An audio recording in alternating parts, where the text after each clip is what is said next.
Good afternoon, Jacks and Jills. I'm SirDimwi, and this is 3-Minute Meta.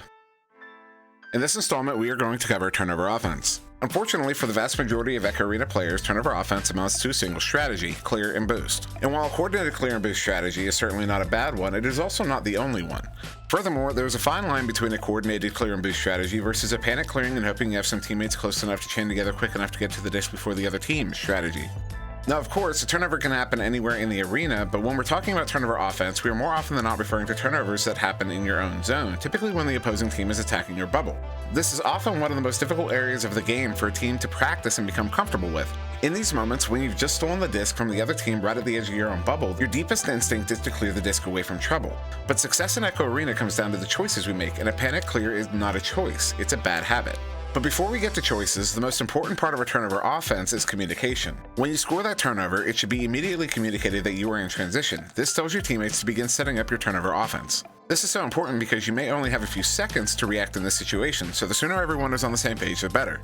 If you're going with a clear and boost strategy, the moment the disc turns over, a pair of players should be linking together to chain after the disc. You should know before the other team when the disc is getting cleared with instructions on where it is headed. They do not need to be overly specific, but just announcing where the disc is heading as you throw it can give your chain the advantage over an opposing chain.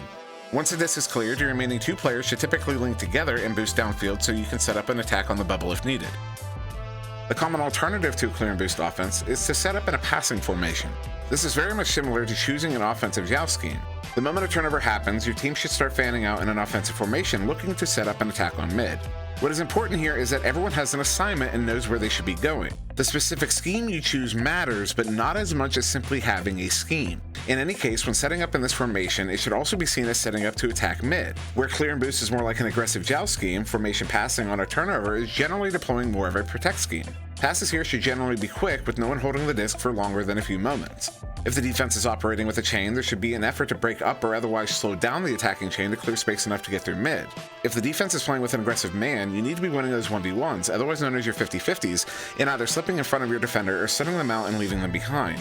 The goal is to move up the field as a unit, using your passes to keep the defense off balance. If you are having trouble progressing forward, consider a reset to draw the defense into your zone, and then make another attempt with more space in mid. As always, thank you very much for watching. If you have any questions, comments, or concerns, feel free to leave them in the comments section below. I've been SirDimwi. Please like, share, and subscribe, and have a wonderful day.